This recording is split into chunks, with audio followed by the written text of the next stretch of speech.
que admiramos y respetamos a continuación, le voy a pedir su opinión acerca de este gran debate que se abre luego del asesinato, sobre todo el último asesinato de un periodista, o de una periodista en este caso, Lourdes Maldonado. Fíjense que se quiere colgar del tema hasta Felipe Calderón. Dice Felipe Calderón en un retuiteo: temo por mi vida, la periodista Lourdes Maldonado pidió ayuda a Andrés Manuel López Obrador en el 2019 y este domingo la mataron. Una nota del Universal. Bueno, pues qué bueno, esto lo subió ayer Felipe Calderón, qué bueno que Monero Rapé, mire con quien puedo tener diferencias, pero qué bueno que le pone un estate quieto. Monero Rapé hace un par de horas le escribe a Felipe Calderón: tú no tienes derecho a decir nada sobre este y muchos temas, pinche hipócrita. Y suscribo, porque otro miembro de la familia Sin Censura fue víctima de la represión, de la persecución en tiempos de Felipe Calderón, Jesús Lemus, el autor de El Licenciado y de Jaque a Peña Nieto y su imperio de corrupción. Literal, pinche hipócrita, Felipe Calderón. Bueno, para hablar de este y otros temas, saludo a la periodista de investigación, miembro de esa familia a la que respetamos y admiramos, de la revista Contralínea, querida Nancy Flores. Te saludo con mucho gusto. ¿Cómo te va? Buenas tardes. Hola Vicente, buenas tardes. Muchas gracias por el espacio. Querida Nancy, déjame, antes de hablar de el tema que además es relevante, lo que publican en la portada, en la revista Contralínea, la más reciente, déjame preguntarte tu opinión acerca de esta situación luego del asesinato, sobre todo el último asesinato, porque ya van varios, de Lourdes Maldonado, esta periodista que hace 3 años va a la mañanera, dice que teme por su vida, señala al hoy exgobernador de Baja California de Morena, amigo del presidente Jaime Bonilla, quien gana su lucha legal contra la empresa de Jaime Bonilla hace unos días y quien fue asesinada el domingo. Se abre un gran debate sobre la necesidad de revisar los mecanismos de protección a periodistas. Incluso, yo lo dejo sobre la mesa, Nancy, hay personas que cuestionan a periodistas que formamos parte del mecanismo, como tu servidor, y creo que es válido. Lo que no considero buena leche es decir o definir por qué unos sí y los otros no. Debería de ser todos los vulnerables, todos los amenazados deberían de estar protegidos por el Estado. ¿Tú qué piensas de esta situación, Nancy? Te lo pregunto porque sabes que te respeto y te admiro. Sí, bueno, primero muy lamentable este asesinato de la periodista Lourdes Maldonado. Por supuesto que exigimos como gremio, yo creo que todos los periodistas ahí podemos tener una coincidencia de que este crimen no quede impune, ¿no?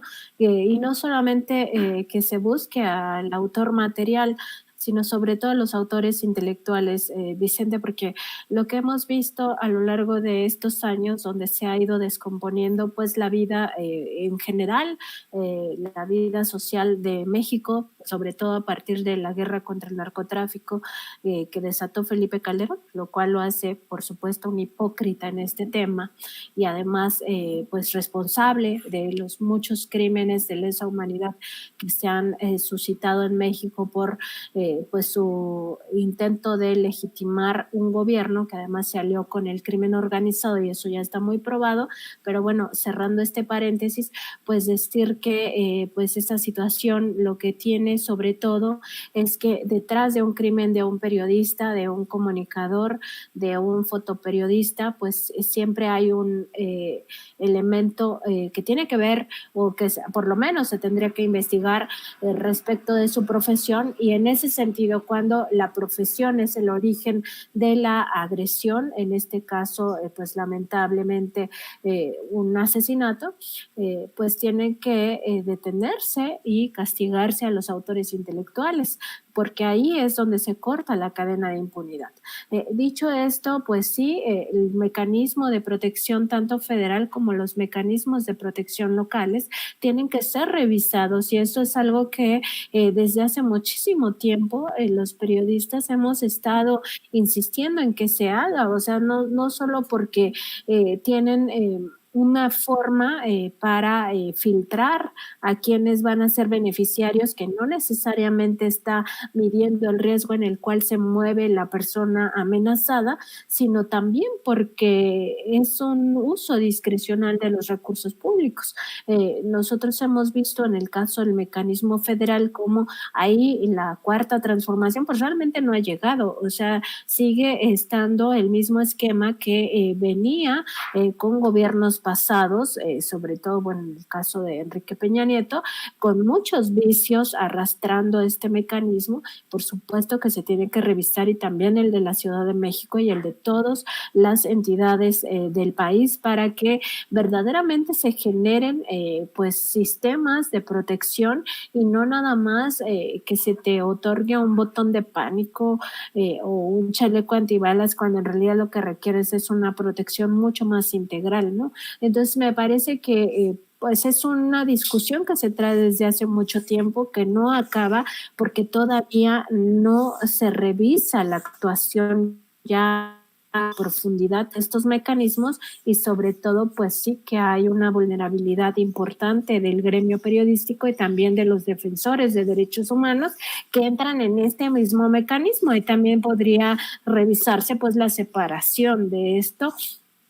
Pero bueno, es una discusión que pues sí toma un nuevo sentido a partir de este lamentable asesinato, y bueno, esperemos que tenga ya algún tipo de eco en las autoridades, tanto locales como federales, sobre todo en el caso de Baja California, pues sí que se revise qué es lo que está pasando, porque pues no solamente es el caso de Lourdes Maldonado, sino también del fotoperiodista Margarito Martínez, creo que se apellida. En este mismo periodo, no tiene más de una semana que ocurrieron estos dos crímenes ahí en Tijuana. Es muy grave y muy lamentable lo que está pasando allá. Fíjate, Nancy, que Lili Téllez, otrora periodista, o no sé si se deja de ser periodista o si algún día fue periodista, pero quien hoy es senadora del PAN, escribe: descansa en paz Lourdes Maldonado, mis condolencias para su familia y amigos ante la desolación. Presidente López Obrador, ella creyó en usted y suplicó por su vida. ¿Por qué no le dio la protección adecuada? La frivolidad de su gobierno se mide en sus muertos.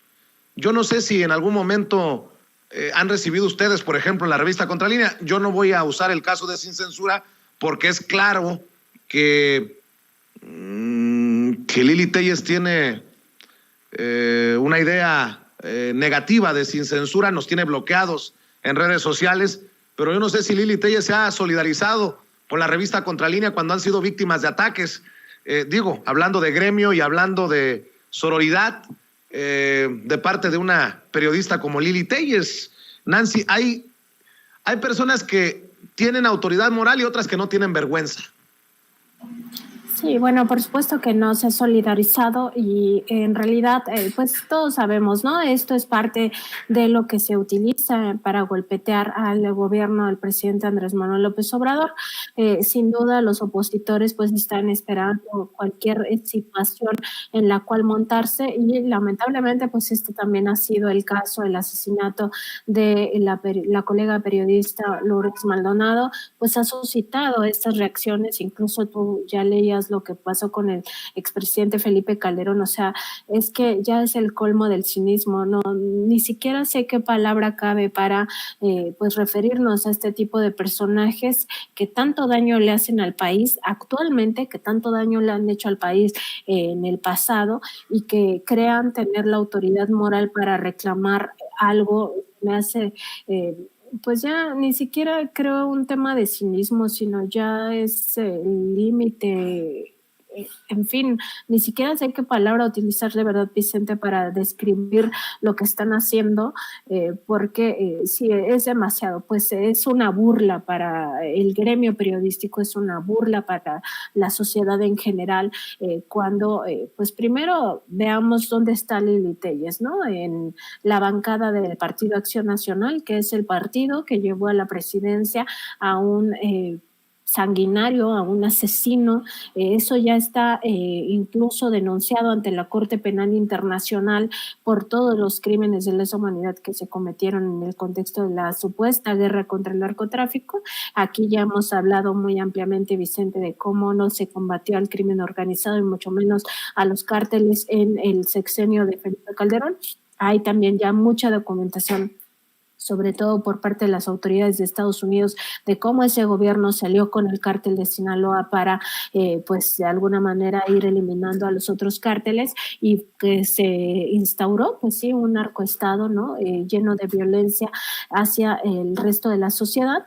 Entonces, pues sí, se me hace ya una burla total lo que están haciendo en este caso de Lourdes Maldonado. Nada más para cerrar este tema, mi preocupación luego de un asesinato, de un ataque, de una amenaza a un periodista es que la impunidad se convierta como una licencia para matar para otros locos, otros personajes que tengan ideas macabras. Mi querida Nancy, ¿después de esto qué? Después de esto, ¿qué? Porque además hay que decirlo, el presidente tiene toda la voluntad de cambiar las cosas, aunque las cosas siguen mal en torno a los periodistas. Después de esto, ¿qué? Vicente, es que como que todo es parte del mismo problema. O sea, el tema de la inseguridad y la violencia que se vive en México, pues es obvio que alcanza también al gremio de los periodistas, ¿no? Por supuesto que la impunidad tiene un papel fundamental cuando se mata a un periodista y no los que ordenaron este asesinato o incluso los autores materiales del mismo crimen no pagan por sus crímenes. Por supuesto que tienen un aliciente para ajustar cuentas, como ellos creen que lo hacen, de esta forma, es decir, matar al periodista para intentar matar la verdad o silenciar una voz, significa que pues sí no hay ningún costo para ellos, porque pueden seguir con su vida normal, asesinando a diestra y siniestra. El tema es que los periodistas no estamos fuera o sustraídos del gran problema que es la violencia que vive México, ¿no? Sino más bien estamos dentro de ese problema. Entonces, ciudades tan complicadas, como lo ha sido Tijuana por mucho tiempo y como lo han sido otros municipios en todo el país, pues por supuesto que hay una violencia también muy particular en contra de la prensa, ¿no? Tamaulipas también es un caso emblemático de la violencia sistemática que viven ahí todos los comunicadores. Entonces, pues no estamos sustraídos, es parte del mismo problema. Entonces, me parece a mí que resolver o pacificar al país y además pues sí, tener esta encomienda de que no haya impunidad es lo más importante. O sea, intentar pacificar al país también va a traer mayor seguridad para los periodistas y, por supuesto, hacer una revisión de lo que corresponde ya en términos, por ejemplo, de los mecanismos de protección, cómo garantizar en caso de que una vida ya sea amenazada de forma directa, pues cómo garantizar al menos que pueda salir de lugar y tener condiciones de vida pues, que lo saquen adelante, ¿no?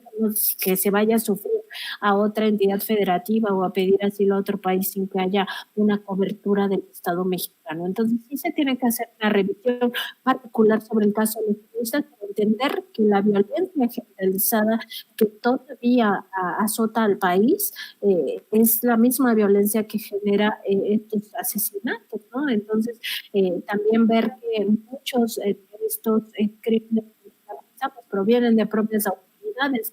Eso también ya está probado. Entonces, entre menos impunidad haya, pues más alto será el costo de cuando se mate a un periodista.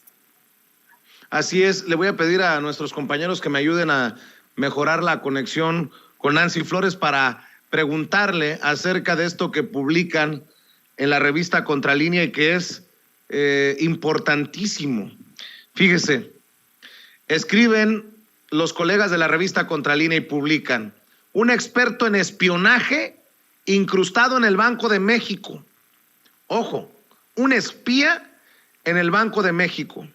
El titular de la Dirección General de Emisión y cajero principal del Banco de México, Alejandro Alegre Rabiela, es un experto en espionaje salido de las cloacas del CISEN. El funcionario se enquistó en el Banco Central desde hace 20 años, desde el 2001, y actualmente de él dependen otras 112 direcciones, oficinas y áreas, incluida la de seguridad. Ahí impuso su propio sistema que incluye la capacitación interna del personal en uso de armamento. A solicitud de este órgano autónomo generó infraestructura que incluye salas de tiro y gimnasios en el Banco Central. Mi querida Nancy Flores, ¿de qué se trata todo esto? ¿Qué tan grave es? ¿Qué tan delicado? ¿Qué tan preocupante? Vicente, esta es una investigación que estamos haciendo en varias partes y justo en esta primera parte nos enfocamos en quién es el personaje que está al frente de esta Dirección General de Emisión y Cajero Principal del Banco de México, porque Alejandro Alegre Rabiela tiene una historia oculta de espionaje en el Centro de Investigación y Seguridad Nacional, en el CISEN, su antecedente, que fue la Dirección General de Investigación y Seguridad Nacional, y también en el centro, este centro que tenía la Procuraduría General de la República. Y bueno, es grave en el sentido de que de esta Dirección General de Emisión dependen 112 áreas, incluidas la de la seguridad, como tú bien dices, y ahí pues se ha impuesto una forma de capacitar a quienes están dando la seguridad al Banco de México, donde se tienen salas de tiro y se les entrena en manejo de armas. También, he revisado en toda esta primera parte la trayectoria de este funcionario que todavía está en el Banco de México y que llegó ahí desde 2001 y ha pasado por varias áreas muy delicadas, pero ahora controla incluso la fábrica de billetes que tiene muchísimas irregularidades. Todo este trabajo, que lo voy a estar publicando en partes, también va a observar las negligencias que ha tenido en el propio Banjico. Por ejemplo, en el caso de la planta de billetes, este funcionario insistió en que se hiciera una planta complementaria en Jalisco y esta tuvo un sobrecosto de 595 millones de pesos, por ejemplo, ¿no? Y además está involucrado en su dirección debería de estar diciendo cuándo se cancelen o se destruyan los herramientales que se ocupan para hacer monedas, por ejemplo, y no lo hace. Y todas estas negligencias podrían haber derivado en robos como los de la serie de La Casa de Papel. Pero bueno, al revisar su historia, estuve viendo algunas negligencias que él cometió y me parece que una de las más graves, cuando ya era director del CISEN, tuvo toda la información respecto de la fuga del Chapo Guzmán, de Joaquín Guzmán Loera, y no hizo nada para que este narcotraficante se fugara finalmente en 2001. Entonces es una historia de muchas negligencias dentro del propio CISEN. También estuvo involucrado segundo al mando de esta institución dedicada al espionaje político. Hay que recordarlo que el CISEN espió incluso al presidente Andrés Manuel López Obrador muchos años. Esta institución estuvo involucrada, por ejemplo, en el llamado fraude electoral, cuando este personaje también formaba parte de cuando se conoce como la caída del sistema que llevó a la presidencia a Carlos Salinas de Gortari. Pues justamente estuvo involucrado este órgano también del CISEN y esta persona que estaba ahí incrustado. También otros ejemplos que doy, pues él estuvo a cargo como segundo al mando del CISEN, de quien en su momento también formaba parte de este órgano de espionaje, que era Genaro García Luna. Entonces estamos hablando de un personaje con un pasado muy oscuro que está ahí incrustado en el Banco de México, que opera 113 áreas importantes del Banco de México, incluida la fábrica de billetes, tanto de Legaria como ahora de Jalisco. Sí, déjame marcarte vía telefónica para cerrar el segmento, si te parece, debido a que tenemos una conexión intermitente de internet. Vamos a ver si logramos comunicarnos con Nancy Flores a la brevedad. El equipo de producción en estos momentos haciendo la llamada, la conexión para cerrar. Es desafortunado que la conexión de internet empiece a fallar. ¿La tenemos o no la tenemos, compañeros? Vamos a ver si logramos el enlace. Nancy Flores, por esas cuestiones que ni tú ni yo tenemos control, el internet, cerremos vía telefónica, hablando precisamente de esto que publican y de lo que se viene, porque se trata de una situación verdaderamente preocupante de la que debe de estar enterado todo mundo. Pues sí, Vicente, porque de esta dirección de emisión dependen muchas otras áreas del Banco de México, y pues es muy grave y muy lamentable que al frente de estas esté alguien que se dedicó a espiar políticamente, algo que está prohibido desde la Constitución mexicana, y que pues también ha tenido una historia de negligencias en el propio Banco de México que tienen que ver con desde sobrecostos por más de 595 millones en el caso de la fábrica de billetes, hasta en el manejo del papel moneda y cómo se hace la destrucción, por ejemplo, de los herramientales que se ocupan para producir las monedas, y que tienen totalmente en el abandono, y esto podría haber implicado robos al Banco de México de estos herramientales. Eso significa que cualquiera que tenga en su poder estos punzones maestros, pues puede generar monedas, y estas circularían en la economía nacional